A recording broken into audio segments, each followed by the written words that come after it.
नमस्कार फ्रेंड्स, आपण मानकु महेश्वर सेठी YouTube channel रे स्वागत जनाउछि। देखंतु मुख्यमंत्री बड़ घोषणा आसीगला 2025-26 पाई बजेट। आपणको पाखरे मोर गोटे रिक्वेस्ट कि आपण माने भिडियोटी को लास्ट पर्यंत देखंतु, कारण भिडियोटी को लास्ट पर्यंत देखिबा द्वारा आपण माने संपूर्ण रूपे बुझी पारिबे। जदि आपण आम चैनल को फर्स्ट टाइम पाई देखुछंती ताहाले वीडियो को गोटे लाइक करंतु, चैनल को सब्सक्राइब करी पाखरे थिबा बेल आइकन को प्रेस करी ऑल नोटिफिकेशन बटन को ऑन करंतु। सब्सक्राइब करिबा द्वारा आपण माने सबुदिन नोटिफिकेशन पाई परिबे। आसंतु वर्तमान वीडियोटी को स्टार्ट करिबा। 2025-26 आर्थिक वर्ष पई आज मते सौभाग्य प्राप्त होला बजेट उपस्थापना करिया पई। ये बजेट लोकंकर बजेट, लोकंकर सरकारंकर बजेट। आम सरकार रो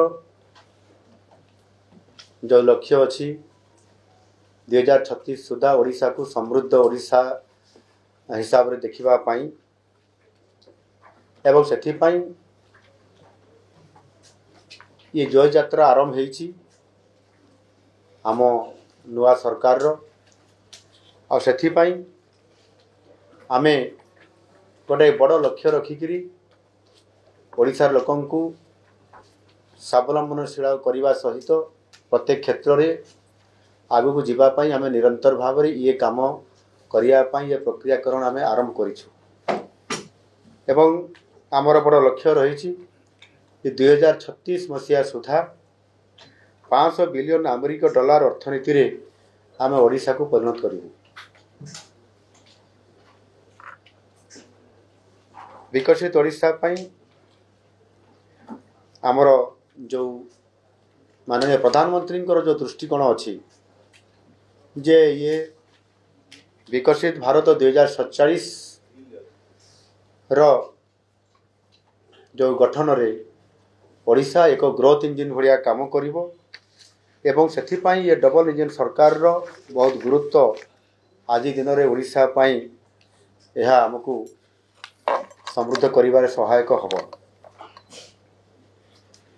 बेसिकली 2025 आर्थिक वर्षर ये बजेट यह निश्चित भाव में ओडिशा को समृद्ध पथरे आगु को नेबा पाई निश्चित भाव में यह एक शक्तिशाली एवं निर्णायक ये पदक्षेप अच्छी ये 2025-26 ये बजेट।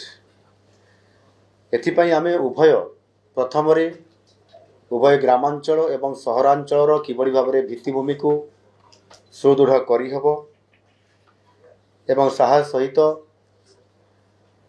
सहरांचल उन्नयन केमती हेई पारिबो नगर उन्नयन करिया पाई आमे यहा को गुरुत्व आरोप करिछु। एवं बेसिकली सबुठारु अधिक जोथिरे कि ग्रामांचल रे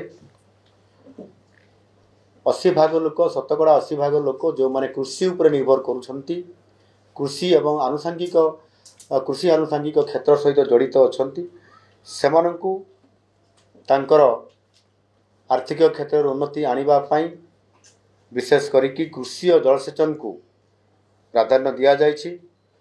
एवं आमे सर्वोपरि पुंजी निवेश को बहुत गुरुत्व आरोप करिछु। सेथिपाई Utkarsh Odisha make in Odisha conclave को गुरुत्व देई आमे मध्य दीपाद आग को जीवा पाई साहस करिछु। सेथिरे पुंजी निवेश सहित बंदर भित्तिक विकास केमती बढ़िबो, शिल्पायन केमती आगु को जीवो एवं ताहा सहित मध्य क्रीड़ा को मध्य आमे बाद देई नाहु। क्रीड़ा क्षेत्र में मध्य बहुत गुरुत्वपूर्ण भूमिका नेबा पाई बजेट रे स्वतंत्र आमे प्रति ब्लॉक रे स्टेडियम करिबा, प्रति पंचायत रे मिनी स्टेडियम करिबा, सेथि पाई क्रीड़ा विभाग तरफरु एवं ग्रामांचल रो विकास जो थिरे आमे रखिछु ग्राम उन्नयन विभाग तरफरु मध्य विकसित गाँ विकसित ओडिशा ये योजना रे मध्य आमे जो आर्थिक व्यवस्था करिछु सेथिरे प्रति गाँ रे प्रति पंचायत भितरे किभଳି भाबरे सेठी भित्तिभूमि सुदृढ़ हवा सहित किभଳି भाबरे लोकंकर काम करिबा पाई गोटे स्वतंत्रता से पाई परिबे ता पाई ग्रामांचल रे गोटे पंचायत केंद्रिक आमे सेति पाई गोटे ठोस विकास करिया पाई स्वतंत्रता देइछु। एथिरे स्वतंत्र भाव में आमे शिक्षा को गुरुत्व देइछु, स्वास्थ्य सेवा उपरे गुरुत्व देइछु एवं सामाजिक सुरक्षा सहित जो माने समाज रे सबठारु पछुआ वर्गर लोक अछंती, अनुसूचित जनजाति, अनुसूचित जाति एवं जो माने पछुआ वर्गर भी आर्थिक दृष्टिकोण अनग्रसर अछंती तांको उपरे स्वतंत्र भाव में आमे फोकस करिछु। ये बजेट आमे 2025-26 पाई 2,90,000 कोटी टंकार बजेट एथिरे अटकल करा जायछि, जाकि गत वर्षर ये बजेट अटकल ठारू 10% अधिक अटे। यही बजेट अटकल मध्यरु 1,70,000 कोटी टंकार प्रस्तावित ये होछि कार्यक्रम व्यय प्रोग्राम एक्सपेंडिचर। मोट बजेट अटकलर ये होछि 59%, 59% अटे। चलित बजेट रे आकलन करा जायतिबा 65,012 कोटी टंकार पुंजी व्यय अटकल, जोटा आमर कैपिटल एक्सपेंडिचर आमे कहउछंती। सामग्रिक घरोई राज्य घरोई उत्पाद जो जीएसडीपी रो ये होछि 6.1%, जहाँकि देशर समस्त प्रमुख राज्य मानक मध्यरे ये सर्वाधिक अटे। पुंजी निवेश अंतर्गत प्रमुख प्रकल्प गुड़िक जो गुड़िक को आमे आधार करी आज आमे करिया पे जाउछु पुंजी निवेश, से गुड़िक है बंदर भित्तिक विकास, अटल एक्सप्रेस वे जोटा कि आमर ओडिशार दक्षिणांचल शेष मुंडरे थिबा मालकानगिरी जिलार मोटू ठारू आमे सेथिरु अटल एक्सप्रेस वे आमे आरंभ करिकी सीधा मयूरभंजर तिरिंग झारखंड बॉर्डर को जोटी टाटा पर्यंत ये लंबा रास्ता आमे सेथिरे अटल एक्सप्रेस जोड़ीछु एवं ता सहित मध्य विस्तृत सिटी रोड डिकंजेक्शन योजना करिछु। जेभଳି भाव भुवनेश्वर वृद्धि होउची, जनसंख्या बढ़ुची, ट्रैफिक कंजप्शन बढ़ुची, सेति पई डिकंजेक्शन करिवा पई आमे सेति पई भुवनेश्वर एक आउटडोर रिंग रोड, राज्यव्यापी नेटवर्क, सड़क नेटवर्क उन्नति योजना आ एथिरे आमे जो आमे राज्यव्यापी सड़क नेटवर्क उन्नति योजना आमे जोटा नुआ भाव में आमे नबा पाई निष्पत्ति नेइछु। सेथिरे बेसिकली आमर आरंभ करूछु आमे ब्रह्मपुर रु जयपुर पर्यंत ये एक 6 लेन विशिष्ट ग्रीनफील्ड एक्सप्रेस वे हबो एवं जेते आमर राजपथ अच्छी एवं एक्सप्रेस वे गुड़िकर त्वरित निर्माण करिया पई आमे गोटाए राज्य स्तरीय मध्य एक भारतीय जातीय राजपथ प्राधिकरण ढांचारे एनएचआई ढांचारे एक स्वयं शासित संस्था ओडिशा राजपथ प्राधिकरण गठन करिया पई निष्पत्ति नेइछु। 2029-30 सुधा सारा ओडिशा रे 75,000 किलोमीटर विश्वस्तरीय सड़क निर्माण करिया पई आमे संपूर्ण भाव में ताहार योजना प्रस्तुत करूछु एवं ताहा चलित आर्थिक वर्ष ठारू मध्य ये कार्यक्रम आरंभ करिया पई जाउछु। सबुठारू बड़ कथा हला ये बजेट रे आमे ग्रामीण अर्थनीति को प्राधान्य देइछु एवं ताकू चलचंचल करिया पई अनेक गुड़ाए आमे पदक्षेप नेइछु एवं सेथिरे विशेष करिकी लोक मानकर आय वृद्धि करिवा पई सेमानंकु विशेष करिके कृषि क्षेत्र रे सेमाने आगो को जिबा पई सेथिरे तांकर भित्तिभूमि को सुदृढ़ करिया पई पीएम किसान ता सहित सीएम किसान, पीएम किसान रे 6,000 पाइबे प्रत्येक चाषी, सीएम किसान रे 4,000 पाइबे अर्थात 10,000 से पाउछंती एवं कृषक समृद्ध योजना माध्यम रे जो आमे जो धान संग्रह करने परिप्रेक्षी रे इनपुट असिस्टेंट हिसाब रे पर क्विंटाल रे 800 टंका आमे दउछु। एहा करिबा द्वारा आमे भारत वर्षर अन्य राज्य तुलन में सबुठार अधिक आमे आर्थिक सहायता आमर चाषी मान को दउछु। अन्य राज्य रे सीएम किसान भड़िया योजना नहीं, किंतु आमे पीएम किसान सहित सीएम किसान एवं इनपुट असिस्टेंट मध्य केवल छत्तीसगढ़ को छाड़देला अन्य कौन राज्य रे ये बड़ पैकेज नहीं। सेथिपाई आमे ये योजना भितर अंतर्भुक्त करी चाषी को सब आगू को नेबा जेभली अदिनिया वर्षा हैला अनसीजनल रेन आमे सेते बळे मध्य ଆପଣ ଦେଖନ୍ତୁ ବିଗତ 24 ବର୍ଷ ଭିତରେ ଅନେକ ସମୟରେ ଅନସିଜନାଲ ରେନ୍ ଅର୍ଥାତ୍ ଅଦିନିଆ ବର୍ଷା ଆସିକି ଚାଷୀଙ୍କର ବ୍ୟାପକ କ୍ଷୟକ୍ଷତି କରିଛି, କିନ୍ତୁ ତାର କ୍ଷତି ଭରଣା କରିବା ପାଇଁ ସରକାର କେତେବେଳେ ବି ଚାଷୀଙ୍କୁ ଆର୍ଥିକ କ୍ଷତି ଭରଣା କରିବା ପାଇଁ ଆଗକୁ ଆସିନାହାନ୍ତି ଏବଂ ତାର କ୍ଷତିପୂରଣ ଦେଇନାହାନ୍ତି। କିନ୍ତୁ ଆମ ସରକାର ଆସିବାର ଅଳ୍ପ ସମୟ ଭିତରେ ମଧ୍ୟ ଯେଉଁ ଏ ବର୍ଷ ଅଦିନିଆ ବର୍ଷା ଆସିଥିଲା, ଆମେ ସଙ୍ଗେ ସଙ୍ଗେ 292 କୋଟି ଟଙ୍କା ଇନକ୍ୱାରି କଲା ପରେ ଆମେ ତାକୁ ପ୍ରାକୃତିକ ବିପର୍ଯ୍ୟୟ ହିସାବରେ ଗ୍ରହଣ କରିକି ଘୋଷଣା କଲୁ ଏବଂ 292 କୋଟି ଟଙ୍କା ମଧ୍ୟ ଆର୍ଥିକ ପ୍ୟାକେଜ କରିକି ଆମେ ତାଙ୍କୁ ଆର୍ଥିକ ସହାୟତା ଯୋଗାଇ ଦେଲୁ। ଇଏ ନିଶ୍ଚିତ ଭାବରେ ଚାଷୀଙ୍କର ପାଇଁ ଭାରତ ବର୍ଷରେ ସବୁଠାରୁ ଅଧିକ ଚାଷୀଙ୍କୁ ଆଗକୁ ଆଣିବା ପାଇଁ, ତାଙ୍କ ଆୟର ଦ୍ୱିଗୁଣା କରିବା ପାଇଁ ଗୋଟେ ତାଙ୍କୁ ଏଇ ଯେଉଁ ଇନପୁଟ୍ ସହାୟତା ଯେଭଳି ଭାବରେ ଆମେ ଦେଉଛୁ, ତା ନିଶ୍ଚିତ ଭାବରେ ତାଙ୍କୁ ଆଗକୁ ଆଣିବା ପାଇଁ ଇଏ ଗୋଟେ ପ୍ରକୃଷ୍ଟ ସମୟ।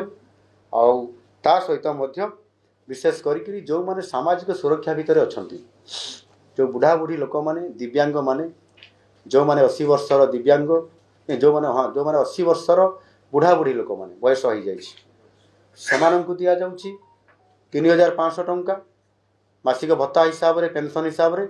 ଏବଂ ଦିବ୍ୟାଙ୍ଗମାନେ ଯେଉଁମାନେ 80% ସେମାନେ ଆଫେକ୍ଟେଡ଼ ହେଇଛନ୍ତି, ଭିନ୍ନକ୍ଷମ ଆଫେକ୍ଟେଡ଼ ହେଇଛନ୍ତି, ସେମାନଙ୍କୁ ଯିଏ ଯେଉଁ ବୟସ ହେଇଥିଲେ ବି ସେ 80% ଯଦି ହେଇଥିବ ସେ ଆଫେକ୍ଟେଡ଼, ତାହେଲେ ସେମାନଙ୍କୁ ମଧ୍ୟ 3500 ଟଙ୍କାର ଏ ବ୍ୟବସ୍ଥା ଆମେ ଦେଇଛୁ।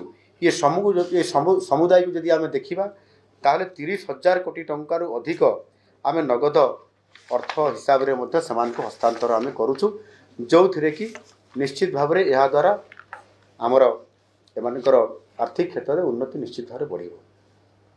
ସେହିଭଳି ଭାବରେ ଆମେ ବିଶେଷ କରିକି ଆମେ ଖାଦ୍ୟ ଉପରେ, ପାନୀୟ ଜଳ ଉପରେ ଏବଂ ସ୍ୱାସ୍ଥ୍ୟ ଉପରେ ଏବଂ ତା ସହିତ ବାସଗୃହ ନିରାପତ୍ତାକୁ ଆମେ ଅଧିକ ସୁନିଶ୍ଚିତ କରିବା ପାଇଁ ଠୋସ୍ ପଦକ୍ଷେପ ନେଇଛୁ। ସେଥିରେ ଆପଣଙ୍କର ନ୍ୟାସନାଲ୍ ଫୁଡ୍ ସିକ୍ୟୁରିଟି ଆକ୍ଟ, ଜଳ ଜୀବନ ମିଶନ, ଆୟୁଷ୍ମାନ ଭାରତ, ପ୍ରଧାନମନ୍ତ୍ରୀ ଜନ ଆରୋଗ୍ୟ ଯୋଜନା ଓ ଗୋପବନ୍ଧୁ ଜନ ଆରୋଗ୍ୟ ଯୋଜନା ଏବଂ PM ଆବାସ, ଆଉ ଶେଷରେ ଅନ୍ତର୍ଦେହ ଗୃହ ଯୋଜନା, ଏ ଜରିଆରେ ଆମେ 22,000 କୋଟି ଟଙ୍କାରୁ ଅଧିକ ଅର୍ଥ ବିନିଯୋଗ କରୁଛୁ, ଯେଉଁଥିରେ କି ସମ୍ପୂର୍ଣ୍ଣ ଭାବରେ ଯେଉଁମାନେ ତଳ ସ୍ତରରେ ଅଛନ୍ତି, ସାଧାରଣ ବର୍ଗର ଲୋକମାନେ, ଗରିବ ଲୋକମାନେ ଅଛନ୍ତି, ଯେଉଁମାନେ ଘରଟିଏ ଘର ପାଇବା ପାଇଁ ସେମାନେ ଯୋଗ୍ୟ ହେଲା ପରେ ବି ସେମାନେ ଘର ପାଇପାରୁନାହାନ୍ତି ଏବଂ ସେମାନେ ଗତ ବିଗତ ଦିନମାନଙ୍କରେ ଯେତେବେଳେ ଆୟୁଷ୍ମାନ ଭାରତ ଆପଣଙ୍କର ପ୍ରଧାନମନ୍ତ୍ରୀ ଜନ ଆରୋଗ୍ୟ ଯୋଜନା କେନ୍ଦ୍ର ସରକାର ଇମ୍ପ୍ଲିମେଣ୍ଟ କରିବା ପାଇଁ ବାରମ୍ବାର ଓଡ଼ିଶାକୁ କହିଲେ, କିନ୍ତୁ ଓଡ଼ିଶା ସରକାର, ପୂର୍ବ ସରକାର ଏହାକୁ ଆଦୌ କର୍ଣ୍ଣପାତ କଲେ ନାହିଁ, ଶୁଣିଲେ ନାହିଁ।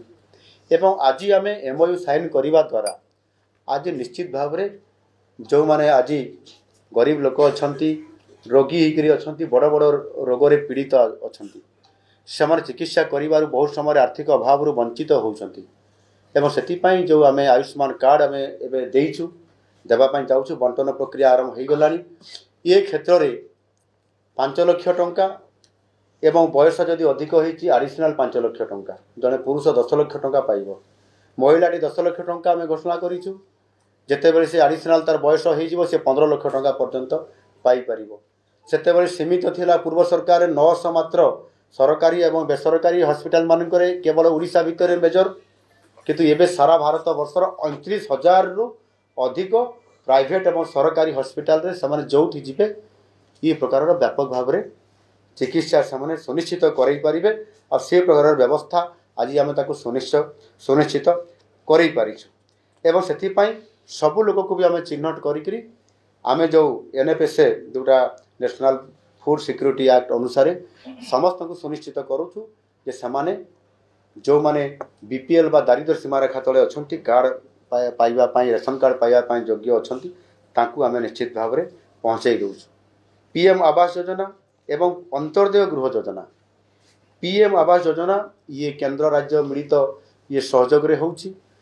ଯେଉଁମାନେ ସେଥିରୁ ବି ବଞ୍ଚିତ ହେଉଛନ୍ତି ବିଭିନ୍ନ କାରଣରୁ, ସର୍ଭେରେ ତାଙ୍କ ନାମ ପଞ୍ଜୀକୃତ ହୋଇପାରୁନାହିଁ ଏବଂ ବିଶେଷ କରି ଅନ୍ତର୍ଦେୟ ଗୃହ ଯୋଜନାରେ 2012-13 ମସିହା ପୂର୍ବରୁ ଯେଉଁମାନେ ଇନ୍ଦିରା ଆବାସ ଘର ପାଉଥିଲେ, ଯେହେତୁ RCC ବିଲ୍ଡିଂ ସେଟା ନଥିଲା, ସେ ୱାଲ୍ ଗୁଡ଼ିକ ଆପଣଙ୍କର ସାଧାରଣ ମାଟି କାନ୍ଥରେ ବି ଏବଂ କଞ୍ଚା ଇଟାରେ ବି ଗଢ଼ା ଯାଉଥିଲା, ସେଗୁଡ଼ିକର ଅବସ୍ଥା ଆଉ ଲାଷ୍ଟିଂ ଆଜି ଦିନରେ ଆଉ ନାହିଁ। ସେମାନଙ୍କୁ ମଧ୍ୟ ଯଦି ସେ ପରିବାର କେହି ଯଦି ପାଇବା ପାଇଁ PM ପ୍ରଧାନମନ୍ତ୍ରୀ ଆବାସ ଯୋଜନାରେ ପାଇନଥିବେ ତାହେଲେ ତାଙ୍କୁ ଏଥିରେ ଅନ୍ତର୍ଭୁକ୍ତ କରାଯାଇପାରିବ। ବେସିକାଲି ଆପଣଙ୍କର ଯେଉଁମାନେ ବିଭିନ୍ନ ଯୋଜନା ସମୟରେ ଆପଣଙ୍କର ସେମାନଙ୍କୁ ରିହାବିଲିଟେସନ୍ ମାନେ ସେମାନଙ୍କୁ ସେଠୁ ବାହାର କରିଦିଆଯାଉଛି। ଯେଉଁଠି ପ୍ରୋଜେକ୍ଟ ମାଇନ୍ସ ହେଲା, ଇଣ୍ଡଷ୍ଟ୍ରି ହେଲା, ଜଳସେଚନ ହେଲା, ଡିସପ୍ଲେସମେଣ୍ଟ କରାଯାଉଛି ଯେଉଁମାନଙ୍କୁ, ସେଇମାନେ ମଧ୍ୟ ଇଏ ଯୋଜନା ମାଧ୍ୟମରେ ସେମାନେ ଅନ୍ତର୍ଭୁକ୍ତ ହୋଇପାରିବେ। ଏବଂ ଅତି ଗରିବ ଲୋକଟିଏ ବିଭିନ୍ନ କାରଣରୁ ସେ ତା'ର ପଞ୍ଜୀକୃତ ହୋଇପାରୁନାହିଁ ନା, ଗଛ ମୂଳେ ଅଛି, ପଲିଥିନ୍ ତଳେ ରହୁଛି, କେତେବେଳେ କେଉଁଠି ବି ରହୁଛି, ତାକୁ ମଧ୍ୟ ଏଥିରେ ସମ୍ପୂର୍ଣ୍ଣ ଭାବରେ ସାମ୍ନାକୁ ଆଣିକରି ଘର ପାଇବା ପାଇଁ ସୁନିଶ୍ଚିତ ବାସଗୃହ ନିରାପତ୍ତାକୁ ସୁନିଶ୍ଚିତ କରିବା ପାଇଁ ଏ କାର୍ଯ୍ୟକ୍ରମ ଭିତରେ ଆମେ ତାକୁ ସ୍ୱତନ୍ତ୍ରତା ଦେଇଛୁ ଏବଂ ନିଶ୍ଚିତ ଭାବରେ ତାହା କାର୍ଯ୍ୟକାରୀ ହେବ। ୟା ସହିତ ମଧ୍ୟ ଯେଉଁଥିରେ କି ଆପଣଙ୍କର PM ଜନ୍ମନ ଅଛି, ମୋଦିଜୀ ଯେଉଁ PM ଜନ୍ମନ ଆଦିବାସୀମାନଙ୍କୁ ଯେଭଳି ଭାବରେ ତାଙ୍କର ମୌଳିକ ସମସ୍ୟା ଗୁଡ଼ିକ ପୂରଣ କରିବା ପାଇଁ ଘୋଷଣା କରିଛନ୍ତି, ସେଥିରେ ମଧ୍ୟ ସେ ଓଡ଼ିଶାର ଯେଉଁମାନେ ଏଥିରେ ଅନ୍ତର୍ଭୁକ୍ତ ଅଛନ୍ତି PM ଜନ୍ମନରେ ଆଦିବାସୀ ଲୋକମାନେ, ସେମାନଙ୍କୁ ମଧ୍ୟ ଅନ୍ତର୍ଭୁକ୍ତ ଏଥିରେ କରାଯାଉଛି। ସ୍ୱତନ୍ତ୍ର ସେ ପଇସା ବି 3 ପ୍ରକାରର ପଇସା ମାଧ୍ୟମରେ ସବୁ ଲୋକ କଭର କରିବା ପାଇଁ ଆମ ସରକାର ପ୍ରତିଶ୍ରୁତିବଦ୍ଧ ଏବଂ ଏ ନିଶ୍ଚିତ ଭାବରେ କାମକୁ ତ୍ୱରାନ୍ୱିତ କରାଉଛି। ଆପଣମାନେ ବର୍ତ୍ତମାନ ଦେଖିଲେ 2025-26 ବର୍ଷ ପାଇଁ ଆର୍ଥିକ ବଜେଟ୍ ଆସିଯାଇଛି। ମୁଖ୍ୟମନ୍ତ୍ରୀ 2025-26 ଆର୍ଥିକ ବଜେଟ୍ ଉପସ୍ଥାପନ କରିଛନ୍ତି। ଯଦି ଆପଣଙ୍କୁ ଏହି ଭିଡ଼ିଓଟି ଭଲ ଲାଗିଛି ତାହେଲେ ଭିଡ଼ିଓଟିକୁ ନିଜ ସାଙ୍ଗମାନଙ୍କୁ ସେୟାର କରନ୍ତୁ, କାରଣ ଭିଡ଼ିଓଟିକୁ ସେୟାର କରିବା ଦ୍ୱାରା ସେମାନେ ମଧ୍ୟ ଜାଣିପାରିବେ, ସେମାନଙ୍କର ମଧ୍ୟ ହେଲ୍ପ ହେବ। ଭିଡ଼ିଓଟିକୁ ଦେଖିଥିବାରୁ ଆପଣମାନଙ୍କୁ ବହୁତ ବହୁତ ଧନ୍ୟବାଦ। Thank you.